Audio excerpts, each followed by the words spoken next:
धम्म आपल्या दारी संकल्पना. देव झोपला आहे, तो उठेल तेव्हा तुझा भला होईल. मोरी विका मोलकरणीचे काम करा, झाडू साफसुथरीचं काम करा, पण बुद्धीला धार देत राहा. धम्म आपल्या दारी धम्मचर्चा भाग 27 दिनांक 12 एप्रिल 2026 रोजी चंद्रकांत जंगले कुटुंबाकडे मानेवाडा येथे. संकल्पना ॲडव्होकेट डॉक्टर रमेश राठोड यांची. बघा ग्राफिन वर्ल्ड न्यूजवर काय आहे धम्म आपल्या दारी धम्मचर्चा व परिचय. बघत राहा ग्राफिन वर्ल्ड न्यूज.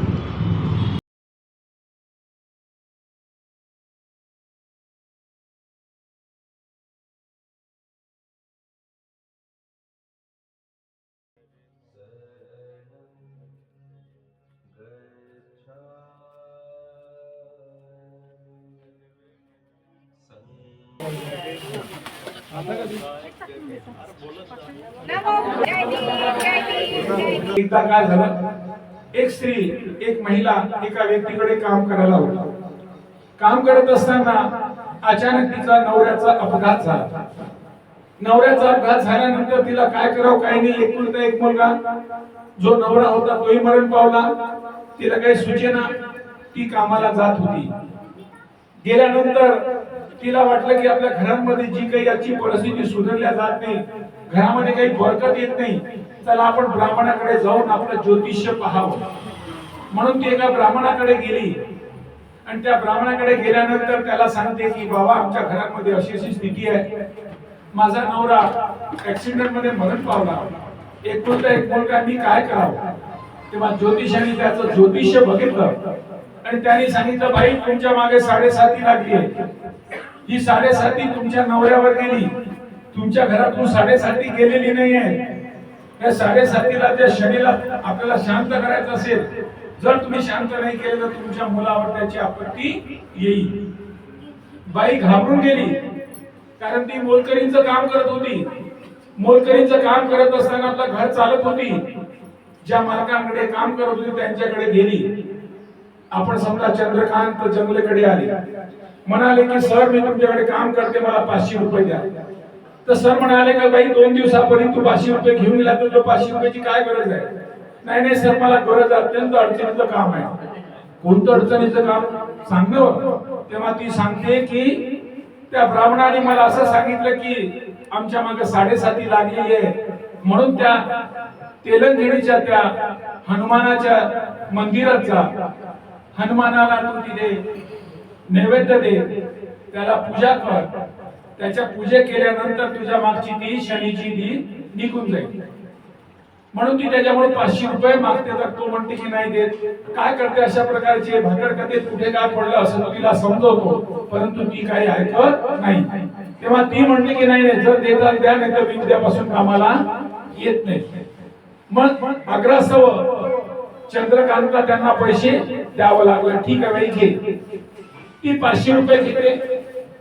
येणाऱ्या शनिवारी ती त्या हनुमानाच्या मंदिरात जाते. जाता जाता जाता घरून, आता इथून जर मानेवाड्याची बाई असेल आणि तेलंगणीत जायचं असेल, तिला जाता जाता तिथे 12 वाजून गेले. आता 12 वाजून गेल्यानंतर लहानसं पोरग होतं तिच्या जवळ. पोरग रडत होतं कारण पोराला भूक लागली होती. बाईच्या हातात दूध होतं, बाईच्या हातात केळी होती, बाईच्या हातात पेढे होते. हे सर्व नैवेद्य म्हणून द्यायचं होतं. मुलाला म्हणे तिनं उपास केला होता, कारण मला तिथं देवाला उपास करून तिनं काही खाल्लं नाही, चहा पण नाही घेतलं, कारण ती देवाचा उपास करत होती. मुलगा खायला रडत होता, मुलगा मागत जाय, पण मुला ती काही दे नाही. ती म्हणे थांब रे बाळ, आता पूजा होते, थांब रे बाळ, पूजा होते. लहानसं बाळ तो दूध घ्यायला करे, केळी घ्यायला करे, पेढे घ्यायला करे, पण ती त्याला पेढे काही देईना. असं करत करत त्या बाळाला घेऊन गेली. गेल्यानंतर एका झाडाखाली बसली.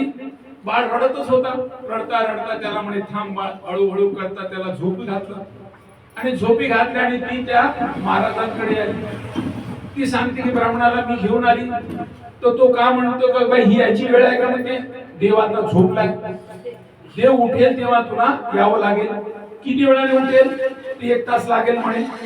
मग पुन्हा मग ती 1 तासासाठी परत गेली. 1 तास तो जेवायला होता, कारण त्यांनी जेवण केलं नव्हतं. तो भटजी होता, त्याला जेवण करायचं होतं. जेवण करेपर्यंत त्याला वाटलं की देव आता झोपला आहे, देव उठेल तेव्हा तू येशील. मग ती 1 तासापर्यंत परत गेली. परत गेल्यानंतर तो मुलगा आता झोपलाय. झोपून रडता रडता रडता रडता तो झोपला. परत तिथून ती आली.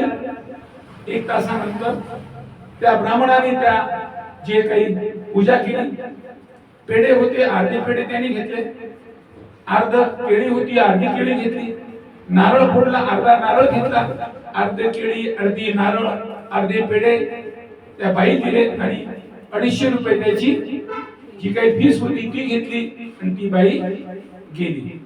गेल्यानंतर बसली. आता बाळाला म्हणते उठ रे बाळा, आता पूजा झाली, पेढा खा. असा पेढा खा म्हणते, तर तो बाळ काही हालायला तयारच नाही. तो बाळ तिथेच मरून गेला. म्हणजे आम्ही मानसिक गुलामीमध्ये किती अवस्थेत जातो. ती बाई त्या मानसिक गुलामध्ये कोणतरी देव माझा भला करेल, कोणती शक्ती भला करेल, त्या शक्तीच्या मध्यस्थी असलेल्या त्या ब्राह्मण व्यवस्थेकडे जाऊन गेलं. त्यांनी सांगितलं देव झोपलाय, देव उठेल तेव्हा तुझा भला होईल. म्हणजे आम्ही जर मानसिक गुलामी तसं कोणताही विचार करत नसेल, मोळी विका, मोलकरींचं काम करा, झाडून साफसुथरीचं काम करा, पण बुद्धीला धार देत राहा. जोपर्यंत तुम्ही वाचणार नाही, चिंतन करणार, तोपर्यंत तुमच्या कुटुंबामध्ये मुलामध्ये फरक होणार नाही. कारण ब्राह्मणी व्यवस्थेने समाज व्यवस्थेमध्ये काय केलं, घरांमध्ये स्त्री शिकली तर ती घराला शिकवेल, म्हणून पुरुष तिला शिकू देत नव्हते, कारण तिला ती गुलाम म्हणून बनवता येत होतं. मग नंतर हळूहळू जाणीव झाली, अरे बाबा हिना मी जर गुन्हा बनवतो, माझ्या घरामध्ये गुलामच निर्माण होतील, माझ्या घरात चांगली मुलं निर्माण व्हायला पाहिजे, म्हणून ती शिकली पाहिजे, हळूहळू शिकली पाहिजे. म्हणून त्या शिक्षणाची ज्योत त्यांनी पेटवल्या गेली. म्हणून आमची महिलांची पहिली जबाबदारी आहे, मी करते तर का करते, कशासाठी करते. आणि एवढ्या बदलत्या जमान्यामध्ये जर आपण असंच करत राहू आणि अशा अवस्थेतून बाहेर काढणारा परत ज्योतिबा फुले येणार नाही.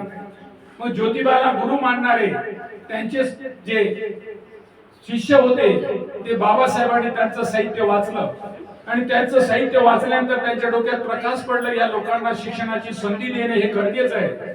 म्हणून शिका, संघटित आणि संघर्ष करा. हे त्यांनी 1924 मध्ये हे मूलमंत्र दिल्या गेलं.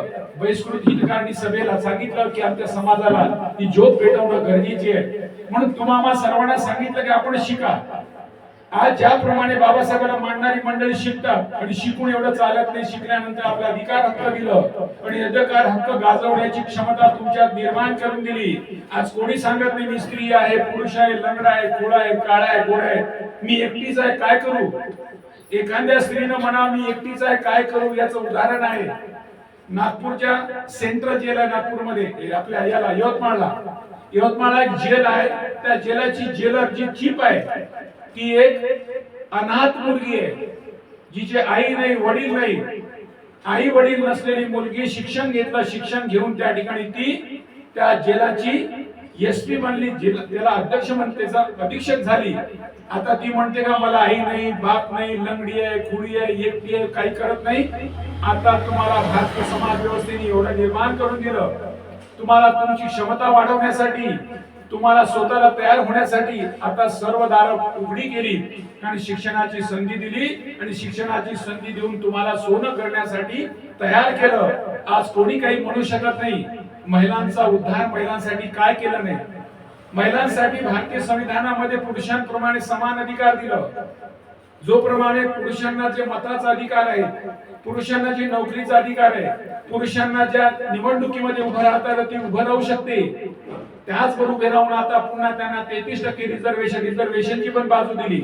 नागपूरमध्ये जर खासदार म्हणून उभं राहायचं असेल तर कोणतीही महिला उभी राहू शकते. पण जर ते आरक्षित असतं तर पुरुषांना उभं राहता आलं नसतं. म्हणून महिलांसाठी सर्व दरवाजे त्यांनी उघडे केले. म्हणून महिलांवर बाबासाहेबांचा अतोनात उपकार आहे. म्हणून महिलांची जाणीव आहे की बाबासाहेबांना मी मानली पाहिजे, मी बाबासाहेबांना समजली पाहिजे. कारण बाबासाहेब मला समजला पाहिजे, माझा जीवनाचा उद्धार करता कोण आहे तो बाबासाहेब आहे. ना माझा वडील आहे, ना माझा पोरगा आहे, ना माझी आता गेलेली पिढी आहे. या पिढीनं फक्त मला जन्माला घातलं, लहानाचं मोठं केलं, पण माणूस म्हणून समाजामध्ये घडवण्याचं काम समाजामध्ये ती संधी दिली, माणसापर्यंत माणूस सारखं वागण्याचं काम मला बाबासाहेबांनी दिलं. म्हणून तुमच्या आमच्या सर्वांचा रोल मॉडेल बाबासाहेब असला पाहिजे. कारण या देशांमध्ये विषमतेला दुरांकार करण्यासाठी कोणीच नाही. आणि ब्राह्मणी व्यवस्थेला माहित आहे की आज समाजात जर स्त्री शिकली, पण बाबासाहेबांनी म्हटलं घरांची तुलना कशी करायची, घरांची प्रगती कशी समजायची.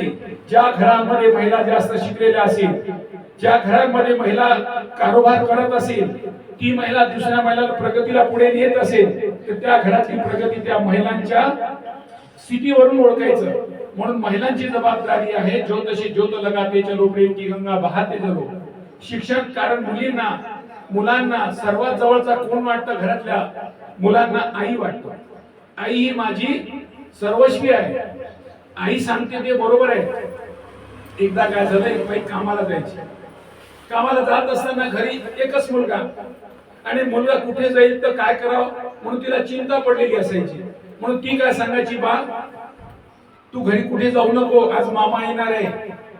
म्हणजे मामा येणार आहे म्हणजे त्याला माहितीये मामा येताना काहीतरी खाऊ घेऊन येतोय. पण हिला माहिती मामा कुठे येणार, त्या पोराला थोडस भय वाटावं म्हणून तिनं सांगितलं की मामा घरी येणार आहे, तू कुठे जाऊ नको. मग काय झालं, अचानक त्या दिवशी मामा येऊनच गेला. बरं झालं मामा येऊन गेला. त्यानंतर त्याला मामाने दिलं. त्याला वाटलं की माझी आई म्हणते ते बरोबर. एक दिवस का म्हणे, बाळ कुठे जाऊ नको, उन्हाळ्याच्या दिवसात पाणी येईल म्हणे, पाणी येणार आहे, तू कुठे जाऊ नको. नेमकं त्या दिवशी पाणी आलं. मग जेव्हा ते तो अभ्यास करे तेव्हा त्याचे शिकवताना का म्हणे, तू गधा, तू काही समजतच नाही. जेव्हा जेव्हा शिकवे तेव्हा ती म्हणे, तू गधा, तुला समजतच नाही. माझी आई म्हणते ते बरोबर, मी गधाच आहे. कारण माझी आईने सांगितलं की मामा येणार, बरोबर मामा आला. माझी आई सांगितलं पाणी येते म्हणून पाणी आला. म्हणजे आई जे सांगते ते बरोबर आहे. म्हणून आईनं ठरवायचं मी आई आहे, मी आधी आई आहे, तिला माहित पाहिजे. मग माझी जबाबदारी आणि कर्तव्य काय आहे, मी जे काही परोसते, जे काही सांगते त्याचा परिणाम त्या जीवावर होते. त्या जीवाला घडवण्याची जबाबदारी माझी आहे. म्हणून घरातली स्त्री ही आई आहे, घरातली स्त्री ही पत्नी आहे, घरातली स्त्री ही बहीण आहे, घरातली स्त्री घराला सांभाळणारी आहे. म्हणून ब्राह्मणी व्यवस्थेला माहित आहे. तुम्हाला माहित असेल, काही दिवसापूर्वी आमची संख्या वाढवायची आहे आणि संख्या वाढवण्यासाठी प्रत्येक घरांमध्ये 4-4, 10-10 पोरं पैदा झाली पाहिजे. काही दिवसापूर्वी तुम्ही पेपरला बातमी वाचली असेल, संघाच्या आरएसएसच्या भागवतांनी सांगितलं की आमची संख्या वाढली पाहिजे. किती पोरं झाली पाहिजे? 10-10 पोरं. आता 10 पोरं कुठे फॅक्टरीतून निघणार आहेत का? महिलांनाच पैदा करावं लागेल. म्हणजे आणि पुन्हा मानशी गुलामी तिला बनवणं. माझ्या आईला आम्ही 16 मुलं, माझ्या आईनं पोरं पैदा करता करता तिचं आयुष्य गेलं. एवढे मुलं जर ती बाई जर पैदा करत असेल तर त्या मुलांबळावर काय परिणाम होतील, तिच्या आरोग्यावर काय परिणाम होईल आणि काय मुलांना शिकवेल. म्हणून ती आली की बाबा तुमची जी नसबंदी करा आणि मुलांना मर्यादेत ठेवा. कारण मर्यादित मुलं असेल तर तुम्हाला त्याला शिकवता येईल. डझनभर पोरं असेल, डझनाच्या वर पोरं असेल, त्या महिलेच्या आरोग्यावर काय परिणाम होईल, त्या कुटुंबावर काय परिणाम होईल, घरामध्ये दारिद्र्य कसा निर्माण होईल, त्या दारिद्र्यातून मुक्त करण्याचं काम ती महिलाच करू शकते. ती भूमिका ती निभू शकते. ज्योतिबानी जाणलं की घरापासून स्त्रीला शिक्षवावं आणि प्रत्येक समाजातील स्त्रीनं जाणीव करून द्यावी, मी घरातली कोण मुख्य आहे, देशातली मी मुख्य आहे, या देशाला मला चालवाय. देशाची राष्ट्रपती तुम्हाला माहित आहे, या भारतीय संविधान दिल्या संधीमुळे तिथपर्यंत पोहोचल्या. या संधीचं सोनं करण्याचं काम आमचं तुमचं सर्वांचं आहे. 2 दिवसापूर्वी ज्या महानायकांनी, ज्या महामानवांनी आम्हाला जी संधी दिली त्यांची जयंती आहे. पण सर्वांनी त्यांची जयंती आपल्या घरात एक सणासारखी साजरी करावं. कारण सण उत्सव आपण पाहिले, कोण केलं काय माहित नाही, पण आमच्या जीवनाला कलाटणी देणारा, आम्हाला माणूस म्हणून घडवणारा, समाजामध्ये आमची स्थिती, या स्त्रियांकडे पैसे काही कमी नाही, कारण तिचा पगार तिच्याचकडे असतोय. म्हणजे तिला तिची पगाराची परवानगी आहे, तिचे धन तिच्याजवळ ठेवण्याचा तिला अधिकार आहे. तिला पाहिजे तसं खाता येतं, पाहिजे जाता येतं. म्हणून आज महिलांची स्थिती पहा, सर्व बसणं उठणं थोडस गडबडच झाली आहे. शारीरिक क्षमता वाढली आहे, म्हणून त्यावर सुद्धा महिलांनी आपल्या आरोग्यावर, आपल्या मानसिकतेवर त्यांनी सुद्धा आपली त्याच्यावर निगा ठेवावी, कारण बुद्धी बरोबर आपला शरीर सुद्धा ऐकून राहायला पाहिजे. तुम्ही जर शरीराने बिमार पडल्या, तुमचे शरीर ठीक नसेल तर तुमचं वेळ तिथेच खर्च जाईल. म्हणून आपला आरोग्य सुद्धा चांगला राहिला पाहिजे, मानसिकता सुद्धा चांगली राहिली पाहिजे. हे सर्व कार्य करण्याचं काम आपण महात्मा ज्योतिबा फुले, सावित्रीबाई फुलेंना घेऊन प्रत्येक महिलांनी सावित्रीबाई फुलेचं वाचन केलं पाहिजे, ज्योतिबाचं वाचन केलं पाहिजे. अशा प्रकारे आपण ज्या ज्योतिबांचा जन्मदिवसाबरोबर आपण प्रकाश टाकलेला आहे. आज आपण ज्यांच्या घरी आलो आहोत त्याचा हेतू काय की आपली रॅली त्यांच्या घरी का आली, कारण त्यांचा आमचा परिचय व्हावा. मुळात हेतू हाच आहे की आपण ही रॅलीला तिथे घेऊन का आलो. रॅलीचं नाव धम्म काय, धम्म म्हणजे चांगला जीवन जगण्याचा मार्ग. हे सर्व माणसं चांगले जीवन जगतात. रस्त्याने येताना लोक त्यांच्याकडे बघतात, हे कोण माणसं आहेत की धम्माची संगोपन करणारी, धम्माची अनुसरण करणारी, धम्म पालन करणारी. आणि ही माणसं आज या रांगेत जात आहेत. बुद्धांचं धम्म पालन करणारी त्यावेळेस भिक्षू संघ होता, तो त्या कपड्यात होता. आज आपण शब्द शुभ्र वस्त्र कपड्यांमध्ये आहोत. आपल्याकडे बघताना पंचशिलाचा दुपट्टा आहे आणि सर्व आपण बुद्धम शरणम गच्छामी, धम्मम शरणम गच्छामी, आम्ही धम्माला शरण जातो, आम्ही बुद्धाला शरण जातोय. अशा प्रकारचे टोनिंग मध्ये टोन देत आपण सहज या घरांपर्यंत पोहोचलो. वेगळ्या नजरे लोक बघत होती. आज आपण ज्यांच्या घरी आलो त्यांचा आपला परिचय होणं गरजेचं आहे, कारण झुटा पैसा रुटा भाई समय समय पर काम आहे. आज आपण आहोत, उद्या आपल्या भावावर कोणताही संकट येईल, कोणती अडचण येईल, त्या अडचणीतून मुक्त करण्याचं काम आपण या संगोपनातून, या एकत्रितपणातून करू शकतो. आपण सरांना विनंती करू, त्यांच्या घरातील सर्व मंडळींना पुढे यावं, आपला परिचय द्यावं, कारण आपला परिचय आमच्याशी होणं गरजेचं आहे. आपण सर्वांनी आपण त्यांचा जे काही फोन नंबर असेल, पत्ता सर्वांनी लिहून घ्यावं. सर्वांनी एक दुसऱ्याची परिचय करून घ्यावं. जाताना सर्वांनी एक दुसऱ्यांना नमो बुद्धाय जयदीप घालावं. जोपर्यंत माझा एक दुसऱ्याचा परिचय होत नाही तोपर्यंत आपला हेतू तोच आहे. या ठिकाणी आल्यानंतर समजा ह्या नवीन मॅडम आल्या, यांचा आपला परिचय करून देणे, पुन्हा याला आपल्या या रॅलीमध्ये येण्याचा आग्रह करणे, एक दिवस त्यांच्या घरी जाणे, असा आपण एक दुसऱ्याचा आपला परिचय झाला पाहिजे आणि आपला धम्माचा कारवा वाढला पाहिजे. हे वाढवण्याचं काम आपण करण्यासाठी सर्वांनी सहज पुढे येणं गरजेचं आहे. म्हणून मी आपल्या सरांना विनंती करतो की त्याचे कुटुंबियांनी पुढे यावं. चंद्रकांतजी जंगले सर. नमो बुद्धाय, जय भीम. मी चंद्रकांत परसराम जंगले. मी प्रोफेशनली एक ट्रान्सपोर्टचा व्यवसाय आहे माझा. माझ्या बसेस ऑफिसमध्ये, स्टाफ बसेसमध्ये जातात, कॉलेजमध्ये चालतात. त्यानंतर मी ऑर्डरनुसार गाड्या पण अवेलेबल करून देतो. म्हणजे माझ्याकडे गाड्या आहेत आणि तसंच मी पॅकेजचे पण कामं करतो. आता 20 तारखेला एक बुद्धगया, दार्जिलिंग आहे, ते नेपाळ, दार्जिलिंग, सिक्कीमचा एक टूर जात आहे 17 दिवसाचा. तसे मी छोटे छोटे नॅशनल, इंटरनॅशनल असे पॅकेज पण अरेंज करतो. मला 2 मुली आहेत. एक मुलगी, मोठी मुलगी माझी निशिगंधा अभिजित शेलकर, आणि छोटी मुलगी योगिता चंद्रकांत जंगले. ही फिजिओथेरपी करत आहे, शेवटचं वर्ष. सध्या स्वतः त्यांचा परिचय देते.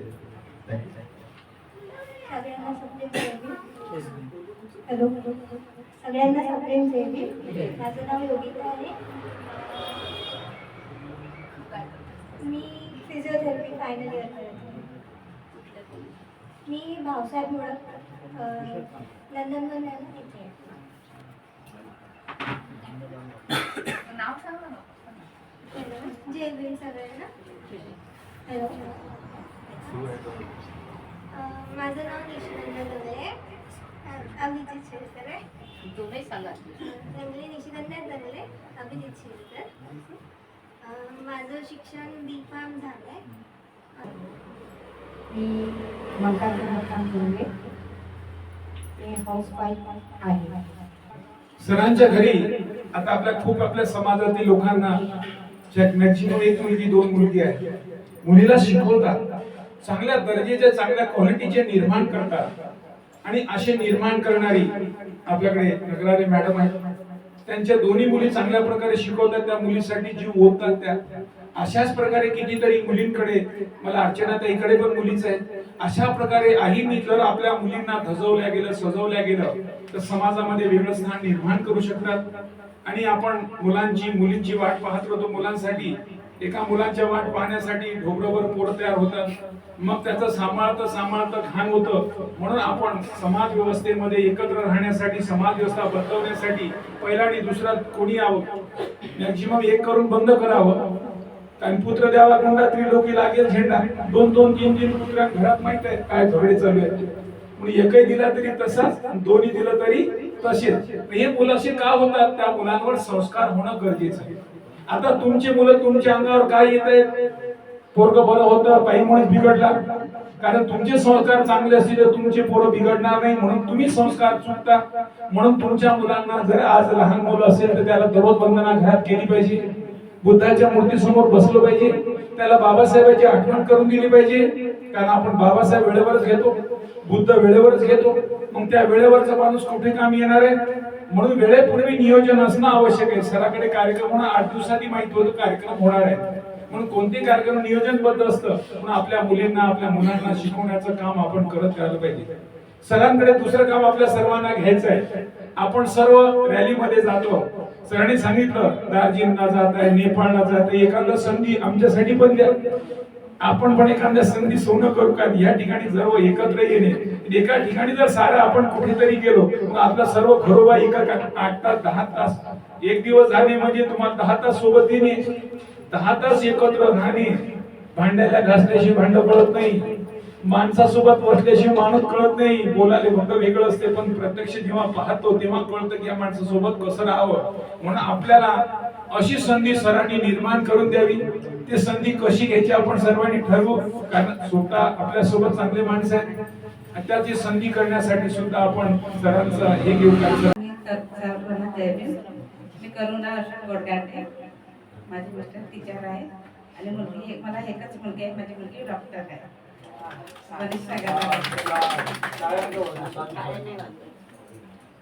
जय भीम. मी मीना मानकर, मी इकडे भगवान नगर. मला 3 मुलं. काय करतो? बिझनेस ऑफिस दोघांचे बिझनेस आहे.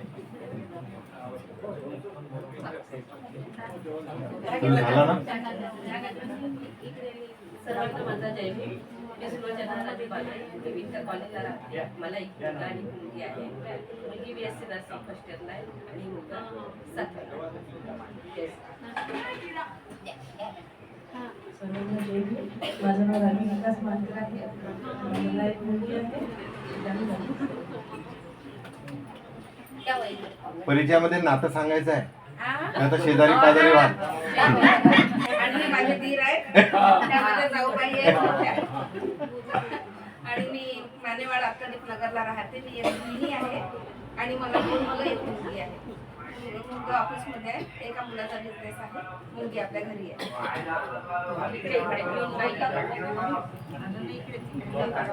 सर्वांना जय भीम.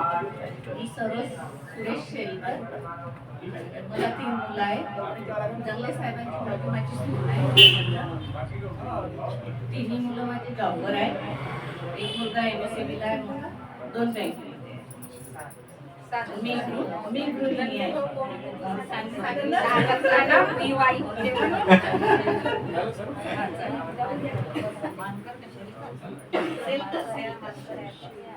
एक लक्षात घ्या, आपला परिचय देताना आपल्याकडे मुलगा लग्नाचा असेल, मुलगी लग्नाचा असेल,